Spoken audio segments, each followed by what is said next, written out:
ॐ नमः शिवाय। शिवजी सदा सहाय। ॐ नमः शिवाय। गुरुजी सदा सहाय। जय गुरुजी। अथ श्री शिव महापुराणे प्रथमं विद्वेश्वर संहिता अथ सप्तदशो अध्यायः। ऋषय ऊचुः प्रणवस्य च माहात्म्यं षड्लिङ्गस्य महामुने शिवभक्तस्य पूजां च क्रमशो ब्रूहि न प्रभो। सूत उवाच तपोधनेर्भवद्विश्व सम्यक् प्रश्नस्वयं कृतः। अस्योत्तरं महादेवो जानाति स्म न चापरः। तथापि वक्ष्ये तमहं शिवस्य कृपयैव हि। शिवोऽस्माकं च युष्माकं रक्षां गृह्णातु भूरिशः। यो हि प्रकृतिजातस्य संसारस्य महोदधे। नवं नौकान्तरमिति प्रणवं वे विदुर्बुधा। प्रपच्यो नास्तीति युष्माकं प्रणवं विदुः। प्रकर्षेण नयेदस्मान् मोक्षं वः प्रणवं विदुः। स्वमन्त्रजापकानां च पूजकानां च योगिनां सर्वकर्मक्षयं कृत्वा दिव्यज्ञानं तु नूतनं तमेव मायारहितं नूतनं परिचक्षते। प्रकर्षेण महात्मानं नवं शुद्धस्वरूपकं नूतनं वे करोतीति प्रणवं तं विदुर्बुधाः। प्रणवं द्विविधं प्रोक्तं सूक्ष्मस्थूलविभेदतः। सूक्ष्ममेकाक्षरं विद्या स्थूलं पञ्चाक्षरं विदुः। सूक्ष्मव्यक्त्यपञ्चाण सुव्यक्ताण तथेतरः। जीवन्मुक्तस्य सूक्ष्मं हि सर्वसारं हि तस्य हि। मन्त्रेणार्थानुसन्धानं स्वदेहविलयावधि। स्वदेहे गलिते पूर्णं शिवं प्राप्नोति निश्चयः। केवलं मन्त्रजापितु योगं प्राप्नोति निश्चयः। षट्त्रिंशत्कोटिजापितु निश्चयं योगमाप्नुयात्। सूक्ष्मं च द्विविधं ज्ञेयं ह्रस्वदीर्घविभेदतः। अकारश्व उकारश्व मकारश्व तथा परं बिन्दुनादयुतं तद्विशब्दकालकलान्वितं। दीर्घप्रणवमेवं हि योगिनामेव ह्यद्गतं। मकारं तन्त्रितत्वं हि ह्रस्वप्रणव उच्यते। शिवं शक्तिस्तयोरेक्यं मकारं तु त्रिकात्मकं। ह्रस्वमेवं हि जाप्यं स्यात् सर्वपापक्षयेषिणां। भुवायुकानकाणोधो शब्दाधाश्व तथा दश।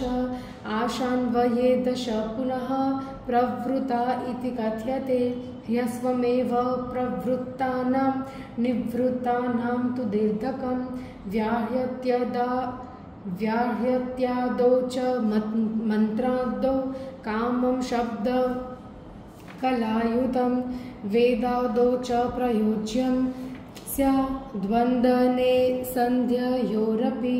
नवकोटिजपाञ्जप्त्वा संशुद्धः पुरुषो भवेत्। पुनश्व नवकोट्या तु पृथिवीजयमाप्नुयात्। पुनश्व नवकोट्या तु ह्यप्पं जयमवाप्नुयात्। पुनश्व नवकोट्या तु तेजसां जयमाप्नुयात्। पुनश्व नवकोट्या तु वायोर्जयमवाप्नुयात्। आकाशजयमाप्नोति नवकोटिजपेन वे। गन्धादीनां क्रमेणैव नवकोटिजपेन वे। अहङ्कारस्य च पुनर्नवकोटिजपेन वे। सहस्रमन्त्रजप्तेन नित्यशुद्धो भवेत् पुमान्। ततः परं स्वसिद्ध्यर्थ जपो भवति हि द्विजः। एवमष्टोत्तरशतकोटिजप्तेन वे पुनः प्रणवेन प्रबुद्धस्तु शुद्धयोगमवाप्नुयात्। शुद्धयोगेन संयुक्तो जीवन्मुक्तो न संशयः। सदा जपन् सदा ध्यायन् शिवं प्रणवरूपिणं समाधिस्यो महायोगी शिव एव न संशयः। ऋषिच्छन्दो देवतानि न्यस्य देहे पुनर्जपेत प्रणवं मातृकायुक्तं देहे न्यस्य ऋषिर्भवेत्। दश मातृशरद्वादि सर्वन्यासफलं लभेत प्रवृत्तानां च मिश्रणं स्थूलप्रणवमिष्यते। क्रियातपोजयैर्युक्ता त्रिविधाः शिवयोगिनः धनादिविभवेष्वेव कराधनेर्नमादिभिः क्रियाया पूजया युक्तः क्रियायोगीति कथ्यते। पूजायुक्तः श्वमित भुग्बाहो इन्द्रियजयान्वितः परद्रोहादिरहितस्तपोयोगीति कथ्यते। एतैर्युक्तः सदा शुद्धः सर्वकामादिवर्जितः सदा जपपरशान्तो जपयोगीति तं विदुः। उपचारे षोडशभिः पूजया शिवयोगिनां सालोक्यादिक्रमेणैव शुद्धमुक्तिं लभेन्नरः। जपयोगमथो वक्ष्ये गदतः शृणुताद्विजः। तपः कर्तुर्जपः प्रोक्तो यज्जपन् परिमार्जते। शिवनाम नमः पूर्व चतुर्थ्या पञ्चतत्त्वकं स्थूलप्रणवरूपं हि शिवपञ्चाक्षरं द्विजः। पञ्चाक्षरजपेनेव सर्वसिद्धिं लभेन्नरः। प्रणवेनादिसंयुक्तं सदा पञ्चाक्षरं जपेत। गुरुपदेशं संगम्य सुखवासे सुभूतले पूर्वपक्षे समारभ्य कृष्णभूतावधि द्विजः। भाद्रं विशिष्टं तु सर्वकालोत्तमोत्तमम् एकवारं मिताशितु वाग्यतो नियतेन्द्रियः। स्वस्य राज्ञ पितॄणां च नित्यं शुश्रूषणं चरेत। सहस्रजपमात्रेण भवेच्छुद्धोऽन्यथारुणिः। पञ्चाक्षरं पञ्चलक्षं जपेत् शिवमनुस्मरन् पद्मासनस्थं शिवदं गङ्गाचन्द्रकलान्वितं। वामोरुस्थितशक्त्या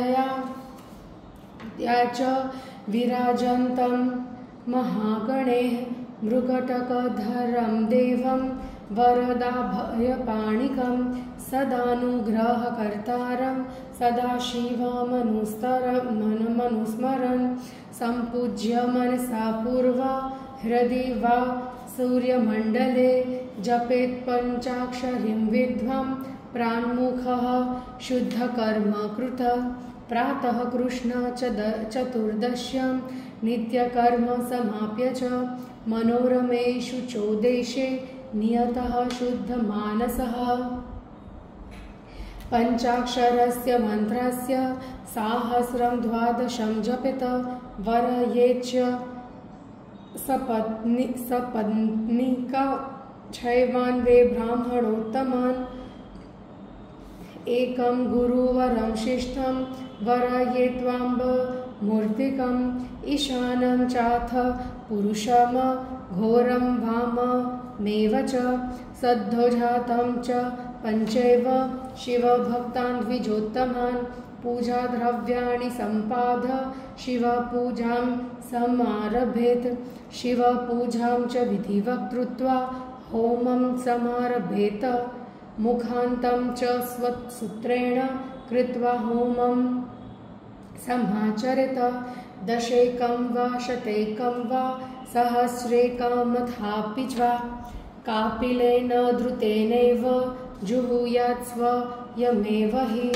कारयेच्छि वभक्तिर्व पिष्ठोत्तरशतम्बुधः होमान्ते दक्षिणा देया गुरोर्गोमिथुनं तथा ईशानादि स्वरूपं स्तान् गुरुं साम्बं विभाव्य च तेषां पत्सिक्तयेन स्वशिरः स्नानमाचरेत् षट्त्रिंशत्तीर्थेषु सद्यः स्नानफलं लभेत दशागमनं तेषां वे दधादे भक्तिपूर्वकं पराबुद्धया गुरोः पत्नी मीशानादिक्रमेण तु परमान्नेन सम्पूज्य यथा विभवविस्तरं रुद्राक्षवस्त्रपूर्व च वटकापूपकैर्युतं बलिदानं तथा कृत्वा भूरिभोजनमाचरेत ततः सम्प्रार्थ्य देवेशं जपं तावत् समापयेत् पुरस्वरणमेवं तु कृत्वा मन्त्री भवेन्नरः पुनश्च पञ्चलक्षेण सर्वपापक्षयो भवेत् अतलादि समारभ्य सत्यलोकावधिक्रमात् पञ्चलक्षजपातत्तल्लोकेश्वर्यमवाप्नुयात् मध्ये मृतश्वेद्वोगान्ते भूमौ तज्जापको भवेत् पुनश्च पञ्चलक्षेण ब्रह्मसामीप्यमाप्नुयात् पुनश्च पञ्चलक्षेण सारूप्यैश्वर्यमाप्नुयात् आहत्य शतलक्षेण साक्षात् ब्रह्म समो भवेत् कार्यब्रह्मण एवं हि सायुज्यं प्रतिपद्धवे यथेष्टं भोगमाप्नोति तद ब्रह्म प्रलयावधि पुनः कल्पान्तरे वृत्ते ब्रह्मपुत्रः स जायते पुनश्च तपसा दीप्तः क्रमान्मुक्तो भविष्यति पृथ्व्यादि कार्यभूतेभ्यो लोका वै निर्मितः क्रमात् पातालादि च सत्यान्तं ब्रह्मलोकाश्वतुर्दश सत्यादूर्ध्वक्षमान्तं वे विष्णुलोकाश्वतुर्दश क्षमालोके कार्यविष्णुर्वे वैकुण्ठे वरपत्तने कार्यलक्ष्म्या महाभोगिर्क्षां कृत्वा दितिष्ठति तदूर्ध्वगाश्व शुच्यन्तां लोकाष्टाविंशतिः स्थिताः शुचो लोके कैलासे रुद्रो वे भूतः स्थितः षड्तराश्च पश्चादशद हिंसान्तास्तदुर्ध्वगः अहिंसालोकमास्थाय ज्ञानकैलासके पुरे कार्येश्वरस्थिरो भावं सर्वान् कृत्वाधितिष्ठति तदन्ते कालचक्रं हि कालातीतस्ततः परं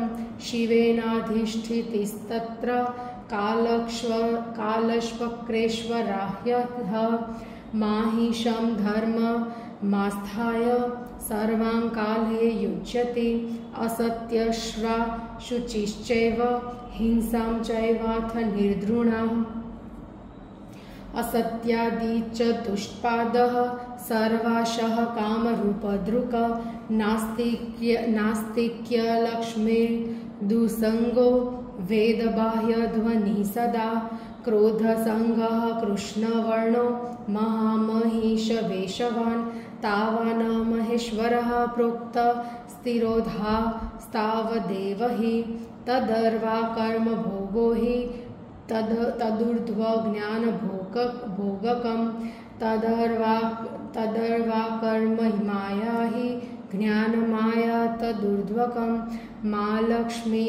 मालक्ष्मी कर्म भोगो वे याति मायेति कथ्यते मालक्ष्मी ज्ञानिभोगी वे याति मायेति कथ्यते तदूर्ध्व नित्यभोगो हि तदर्वाद नश्वरं विदुः तदवक्चि तिरोधानं तदूर्ध्व नहि बन्धनं तदवक्पि पाशबन्धो हि तदूर्ध्व नहि बन्धनं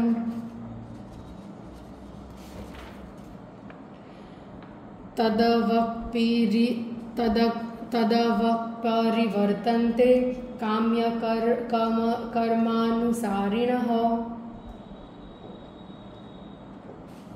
निष्कामकर्मभोगस्तु तदूर्ध्व परिकीर्तितः तदवक्पि परिवर्तन्ते बिन्दुपूजापरायणः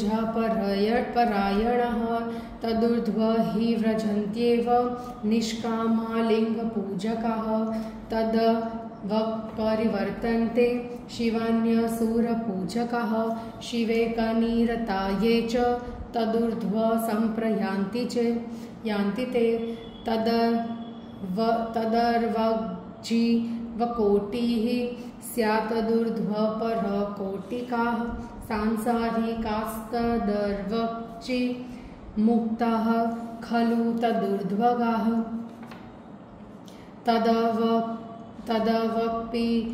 तदर्वपरिवर्तन्ते प्राकृतद्रव्यपूजकाः तदूर्ध्व हि व्रजन्त्येते पौरुषद्रव्यपूजकाः तदर्वक्षतिलिङ्गं तु शिवलिङ्गं तदूर्ध्वकं तदर्वागावृतं लिङ्गं तदूर्ध्व हि निराकृति तदर्वाकल्पितं लिङ्गं तदूर्ध्व वै न कल्पितं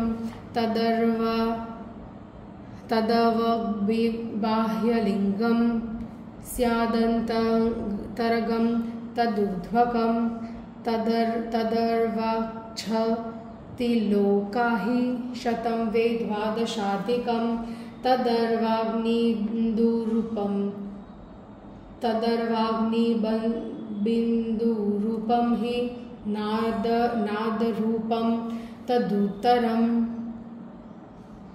तदर्वाकर्मलोकस्तु तदूर्ध्वज्ञानलोककः नमस्कारस्तदूर्ध्व हि मदाहकारनाशनः जनं तस्मात्तिरोधानं प्रत्यायाति न नायतः ज्ञानशब्दार्थ एवं हि तिरोधाननिवारणः न निवारणत तदर्वपरिवर्तन्ते ह्यादिभौतिकपूजकाः आध्यात्मिकार्चका एव तदूर्ध्व सम्प्रयान्ति वे तावद्वे वेदि भागं तन्महालोकात्मलिङ्गके प्रकृत्याधष्टबन्धोऽपि वेद्धते सम्प्रतिष्ठितः एवमेतादृशं ज्ञेयं सर्वलौकिकवैदिकम् अधर्ममहिषारूढं कालचक्रं तरन्ति ते सत्यादिधर्मयुक्त्या ये शिवपूजापराश्वये तदूर्ध्व वृषभो धर्मो ब्रह्मचर्यस्वरूपधृक सत्यादिपादयुक्तस्तु शिवलोकाग्रतः स्थितः क्षमा शृङ्गः श्रोत्रा वेदध्वनिविभूषितः आस्तिक्यचक्षुर्निश्वास गुरुबुद्धिमनावृषः क्रियादिवृषभाग्नेयः कारणादिषु सर्वदा तं क्रियावृषभं धर्म कालातीतोऽधितिष्ठति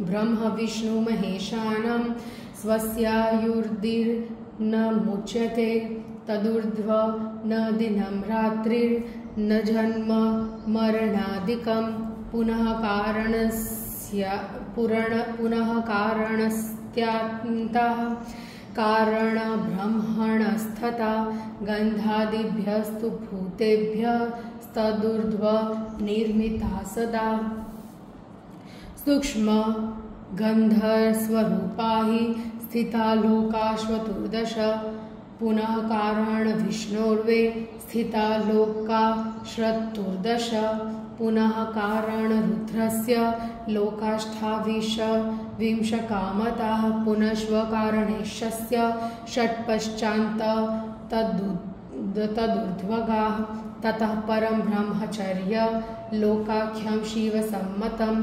तत्रैव ज्ञानकैलासे पंचावरणसंयुते पंचमण्डलसंयुक्तं पंचब्रह्म कलान्वितम् आदिशक्तिसमायुक्तमादिलिङ्गं तु तत्र वै शिवालयमिदं प्रोक्तं शिवस्य परमात्मनः परशक्त्या समायुक्तस्तत्रैव परमेश्वरः सृष्टिस्थितिस्वसंहारः स्थिरो भावोऽप्यनुग्रहः पंचकृत्य प्रवीणोऽसौ सच्चिदानन्दविग्रहः ध्यानधर्मः सदा यस्य सदानुग्रहतत्परः समाध्यासनमासीनः स्वात्मरामो विराजते तस्य संदर्शनं साध्यं कर्मध्यानादिभिः क्रमात् नित्यादिकर्मयज्ञाच्छिव कर्ममतिर्भवेत् क्रियादिशिवकर्मभ्यः शिवज्ञानं प्रसादयेत् तदर्शनगताः सर्वे मुक्ता एव न संशयः मुक्तिरात्मस्वरूपेण स्वात्मारामत्वमेव हि क्रियातपोजपज्ञा ध्यानधर्मेषु सुस्थितः शिवस्य दर्शनं लब्ध्वा स्वात्मारामत्वमेव हि यथा रविः स्वकिरणाद् शुद्धिमपनश्यति कृपाविचक्षणः शम्भुर्ज्ञानमपनेष्यति अज्ञानविनिवृत्तो तु शिवज्ञानं प्रवर्तते शिवज्ञानस्वरूपम् आत्मारामत्वमेष्यति आत्मारामत्वसंसिद्धो कृतकृत्यो भवेन्नरः पुनश्वशतलक्षेण ब्रह्मणः पदमाप्नुयात् पुनश्वशतलक्षेण विश्वपदमवाप्नुयात् पुनश्वशतलक्षेण रुद्रस्य पदमाप्नुयात् पुनश्वशतलक्षेण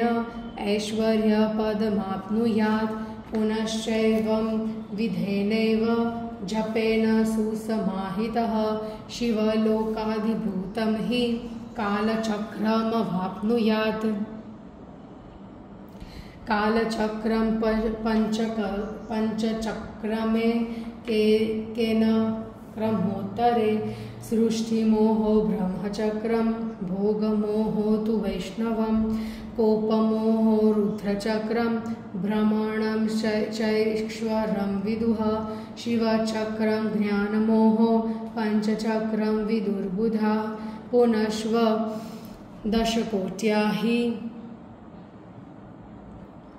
कारणब्रह्मणपदं पुनश्व दशकोट्या हि तत्पदैश्वर्यमाप्नुयात् एवं क्रमेण विष्णवादेः पदं लब्ध्वा महोजसः क्रमेण तत्पदैश्वर्य लब्ध्वा चैव महात्मनः षट्कोटिमनुजप्त्वा पंचोत्तरमतन्द्रितः शिवलोकमवाप्नोति पंचमावरणाद्विद्वहि राजसमण्डपं तत्र नदीसंस्थानमुत्तमं तपोरूपश्ववृषभस्त्र तत्रैव परिदृश्यते सद्योजातस्य तत्स्थानं पंचमावरणं वरं वामदेवस्य च स्थानं चतुर्थावरणं पुनः अधोरनिलयं पश्चात् तृतीयावरणं परं पुरुषस्यैव साम्बस्य द्वितीयावर्णं शुभम् ईशानस्य परस्यैव प्रथमावर्णं ततः ध्यानधर्मस्य च स्थानं पञ्चमं मण्डपं ततः बलीनाथस्य संस्थानं तत्र पूर्णामृतप्रदं चतुर्थमण्डपं पश्चाच्चन्द्रशेखरमूर्तिमत सोमस्कन्दस्य च स्थानं तृतीयं मण्डपं परं द्वितीयं मण्डपं नृत्यमण्डलं प्राहुरास्तिका प्रथमं मूलमायायाः स्थानं तत्रैव शोभनम् ततः परं गर्भगृहं लिङ्गस्थानं परं शुभं नन्दीसंस्थानतः पञ्चान्न विदुः शैववैभवम् नन्दीश्वरो बहिस्तिष्ठन् पञ्चाक्षरमुपासते एवं गुरुक्रमालब्ध्वं नन्दीशाश्च मया पुनः ततः परं स्वसंवेदं शैवेनैवानुभावितं शिवस्य कृपया साक्षात् शिवलोकस्य वैभवं विज्ञातुं शक्यते सर्वैर्नन्दियेत्याहुरास्तिकाः एवं क्रमेण मुक्ताः स्युर्ब्रह्मेण वेजितेन्द्रियः अन्येषां च क्रमं वक्ष्ये गदतः शृणुतादरात् गुरूपदेशाज्जाप्यं वे ब्राह्मणानां नमोऽन्तकं पञ्चाक्षरं पञ्चलक्षम् आयुष्यं प्रजपेद्विधिः स्त्रीत्वापनयनार्थतो पञ्चलक्षं जपेत् पुनः मन्त्रेण पुरुषो भूत्वा क्रमान्मुक्तो भवेद्बुधः क्षत्रियः पञ्चलक्षेण क्षत्रत्वमपनेष्यति पुनश्व पञ्चलक्षेण क्षत्रियो ब्राह्मणो भवेत् मन्त्रसिद्धिर्जपाच्चैव क्रमान्मुक्तो भवेन्नरः वैश्यस्तु पञ्चलक्षेण वैश्यत्वमपनेष्यति पुनश्व पञ्चलक्षेण मन्त्रक्षत्रिय उच्यते पुनश्व पञ्चलक्षेण क्षत्रत्वमपनेष्यति पुनश्व पञ्चलक्षेण मन्त्रब्राह्मण उच्यते शूद्रशैव नमोन्तेन पञ्चविंशतिलक्षयत मन्त्रविप्रत्वमापद्य पञ्चाच्छुद्धो भवेद्विजः नारीवाथ नरो वाय ब्राह्मणो वान्य एव च नमोन्तं वा नमः पूर्व मातुरः सर्वदा जपेत तत्र स्त्रीणां तथैवोह गुरुर्निर्देश्येक्तक्रमात् साधकः पञ्चलक्षान्ते शिवप्रीत्यर्थमेव हि महाभिषेकनैवेद्यं कृत्वा भक्तांश पूजयेत पूजया शिवभक्तस्य शिवः प्रीततरो भवेत् शिवभक्तस्य भेदो नास्ति शिवो हि सः शिवस्वरूपमन्त्रस्य धारणाच्छिव एव हि शिवभक्तशरीरे हि शिवे तत्परमो भवेत् शिवभक्ताः क्रियाः सर्वा वेद सर्वक्रियां विदुः यावद्धावच्छिवं मन्त्रं येन जप्तं भवेत् क्रमत् तावद्वे शिवसान्निध्यं तस्मिन् देहेन संशयः देवीलिङ्गं भवेद्रूपं शिवभक्तस्त्रियास्तथा यावन्मन्त्रं जपेद्वेव्या तावस्तान्निध्यमस्ति शिवं सम्पूजयेद्विमां सव्यं द्वे शब्दरूप भाक स्वयं चैव शिवो भूत्वा परां शक्तिं प्रपूजयेत् शक्तिं वीरं च लिंगं च ह्यालेख्यमायया यजेत शिवलिंगं शिवं मत्वा स्वात्मानं शक्तिरूपकं शक्तिलिंगं च देवी च मत्वा स्वं शिवरूपकं शिवलिंगं नादरूपं बिन्दुरूपं च शक्तिकम् उपप्रधानभावेन अन्योन्यासक्तलिङ्गकं पूजयेत् च शिवं शक्तिं स शिवो मूलभावनात् शिवभक्तान् शिवमन्त्ररूपकान् शिवरूपकान् षोडशैरूपचारेष्व पूजयेदिष्टमाप्नुयात् येन शुश्रूषणाधैश्च शिवभक्तस्य लिङ्गिनः आनन्दं जनयेद्विद्वा शिवः प्रीततरो भवेत् शिवभक्तान् सपत्नीकान् पत्न्या सह सदैव तत् पूजयेत् भोजनाधेश पञ्चवादशभाशतं धने देहे च मन्त्रे च भावनायामवश्यकः शिवशक्तिस्वरूपेण न पुनजयिते भुवि नाभेरधो ब्रह्म भागम आकच्छं विष्णुभागकं मुखं लिङ्गमिति प्रोक्तं शिवभक्तशरीरिकं मृतान् दाहादियुक्त्वा दाहादिरहितान् मृतान् उद्दिश्य पूजयेदादिपितरं शिवमेव हि पूजां कृत्वादिमातुष्व शिवभक्त्वांश पूजयेत पितृलोकं समासाद्य क्रमान्मुक्तो भवेन्मृतः क्रियायुक्तदशभ्य च तपोयुक्तो विशिष्यते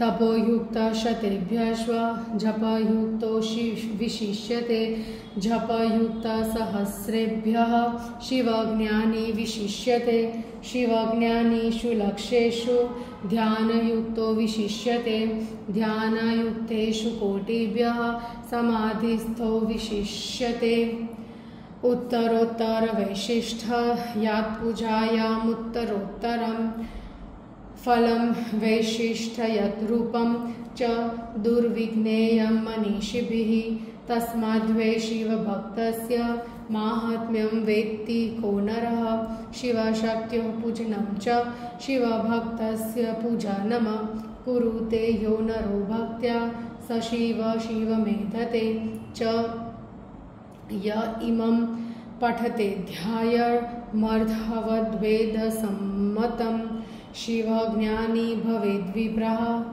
शिवेन सह मोदते श्रावयेत् शिवभक्ताश्च विशेषज्ञो मुनीश्वरः शिवप्रसादसिद्धिः स्याच्छिवस्व कृपया बुधः इति श्री शिवमहापुराणे प्रथमायां विद्वेश्वरसंहितायां प्रणवपञ्चाक्षर मंत्रमाहात्म्यवर्णनं नाम 17 अध्यायः। जय गुरुजी।